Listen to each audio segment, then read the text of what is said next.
আসসালামু আলাইকুম, কেমন আছেন বন্ধুরা? আশা করি ভালো আছেন। আজকে আমি খুব সুন্দর এবং সহজভাবে লটকন কিভাবে তৈরি করতে হয় কাপড়ে সেটাই দেখাবো। এখানে আমি জামার মধ্যে এটা তৈরি করে নিয়েছি। আপনার চাইলে এটা গলার মধ্যে তৈরি করে নিতে পারেন। এই জামাটা আমি তৈরি করেছি, এটা আমার চ্যানেলে ভিডিও আপলোড দেওয়া আছে, যারা দেখেননি অবশ্যই দেখে নেবেন। তো এটা কিভাবে তৈরি করেছি চলুন দেখে আসি। স্কিপ না করে পুরো ভিডিও মনোযোগ সহকারে দেখবেন, তাহলে যে কোনো ডিজাইনেরই ফুলের লটকন তৈরি করে নিতে পারেন। তো প্রথমে আমাদের এখানে যা লাগবে, এখানে ফিতার জন্য দুইটা কাপড় নিয়ে নিয়েছি আর ডিজাইনের জন্য কাপড় নিয়ে নিয়েছি। তো এখানে আমরা দুইটা ফিতা করব। আপনার চাইলে আরও লম্বা রাখতে পারেন, আপনাদের পছন্দ অনুযায়ী নিতে পারেন। এখানে আমি প্রায় 16 ইঞ্চির মতো লম্বা নিয়ে নিয়েছি। তো একই নিয়মে আমি আরেকটা কাপড়ও 16 ইঞ্চি নিয়ে নিয়েছি। তো আপনার চাইলে এটা লম্বা রাখতে পারেন। ঠিক এভাবে ভাঁজ করে আমরা এটা সেলাই করে নেব। তো এটা কিভাবে সেলাই করব এটা আমি পরে দেখিয়ে দিতেছি। তো এরপর আমাদের যা লাগবে, এখানে ডিজাইন করার জন্য কুচি দেওয়ার জন্য আমাদের এই কাপড়টা লাগবে ঠিক 2.5 ইঞ্চি পরিমাণ চওড়াটা নিতে হবে। আর লম্বা ঠিক এখানে 10 ইঞ্চি মতন নিয়ে নেবেন। তো এতটুকু নিলেই হয়ে যাবে। আর এখানে যে উপরে যে ফুলটা আমরা করব সেটা এখানে 3 ইঞ্চি লম্বাতেও 3 ইঞ্চি, চওড়া 3 ইঞ্চি, লম্বাতেও 3 ইঞ্চি। তো এটাকে আমরা ঠিক এভাবে একটা ভাঁজ দিয়ে নেব। এভাবে ভাঁজ দেওয়ার পর তারপরে ঠিক কর্নার থেকে, এই যে কর্নার থেকে আমরা 3 ইঞ্চি মাপ নেব। ঠিক 3 ইঞ্চিতে আমরা একটা দাগ দিয়ে দেব, এভাবে একটা শেপ দিয়ে নেব গোল করে। তো এভাবে দিয়ে আমি এটাকে কাটিং করে নেব। তো আমি একই নিয়মে এখানে 10টার মতো কেটে নিয়েছি, ঠিক একই নিয়মে। তারপরে যেই গোলাপি কালার আছে সেটাও আমরা 10টা এরকম কেটে নিয়েছি, যেহেতু আমার 5টা করে ফুল হবে তার জন্য।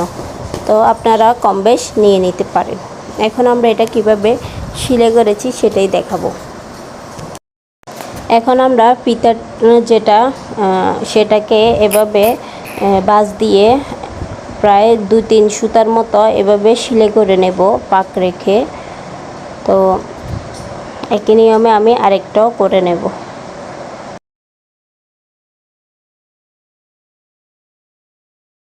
এরপর আমি আরও 3-4 সুতার মতো রেখে এভাবে কেটে নিয়েছি বাকিটা। তো একই নিয়মে আরেকটাও কেটে নিয়েছি। তো এটা আমরা সুই সুতার মাধ্যমে এখন উল্টিয়ে নেব। অবশ্য ধৈর্য সহকারে এটাকে আস্তে আস্তে উল্টিয়ে নিতে হবে।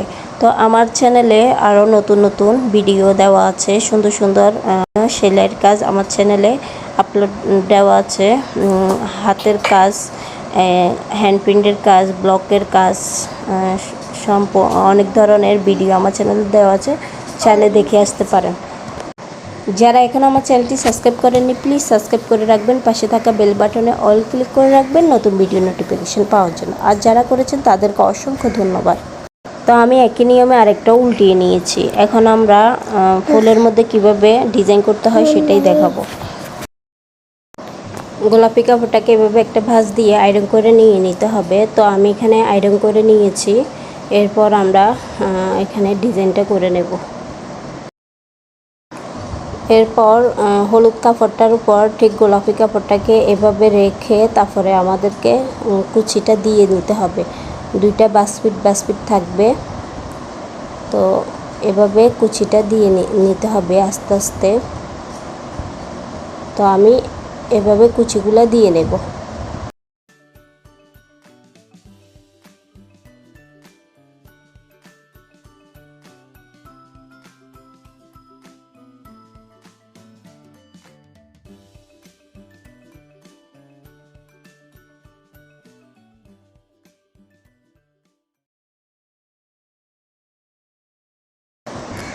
এরপর গোলাপি কাপড়ের এই সাইডটাকে একদম উপর দিকে দিয়ে আমাদের সাপ সেলাই দিয়ে নিতে হবে।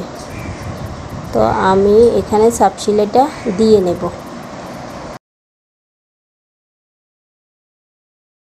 তো আমি এখানে একই নিয়মে বাকিগুলো করে নিয়েছি। এখন এটা কিভাবে জয়েন করেছি সেটাই দেখাবো। কাপড়টার উপর এভাবে ফিতা দিয়ে এটাকে এভাবে উল্টাতে সেলাই করে নিতে হবে। তো এভাবে সেলাই করে নেব আমি এটা। আপনার চাইলে ডাবল সেলাই দিয়ে নিতে পারেন। এরপর আমরা ঠিক 3 ইঞ্চি পর আরেকটা দিয়ে নেব। তো এভাবে আমি বাকিগুলো লাগিয়ে নেব।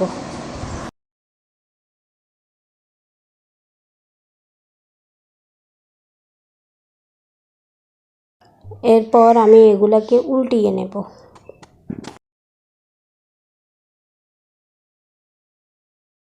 তো আমি এখানে উল্টিয়ে নিচ্ছি, যেহেতু আমি 5টা ফুল করেছি তো আমার এখানে পাক রয়ে গেছে।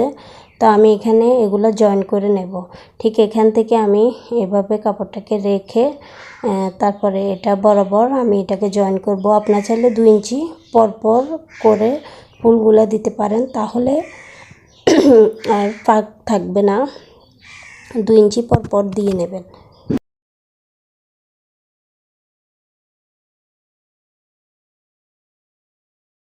তো এটা আমার তৈরি করা শেষ। কেমন হয়েছে অবশ্যই কমেন্ট করে জানাবেন। ভালো লাগলে একটা লাইক করে যাবেন। যারা এখন আমার চ্যানেলটি সাবস্ক্রাইব করেননি প্লিজ সাবস্ক্রাইব করে রাখবেন। পাশে থাকা বেল বাটনে অল ক্লিক করে রাখবেন নতুন ভিডিও নোটিফিকেশন পাওয়ার জন্য। আর যারা করেছেন তাদেরকে অসংখ্য ধন্যবাদ। আজকের মতো এই পর্যন্ত, দেখাবো অন্য কোনো ভিডিওতে। আল্লাহ হাফেজ।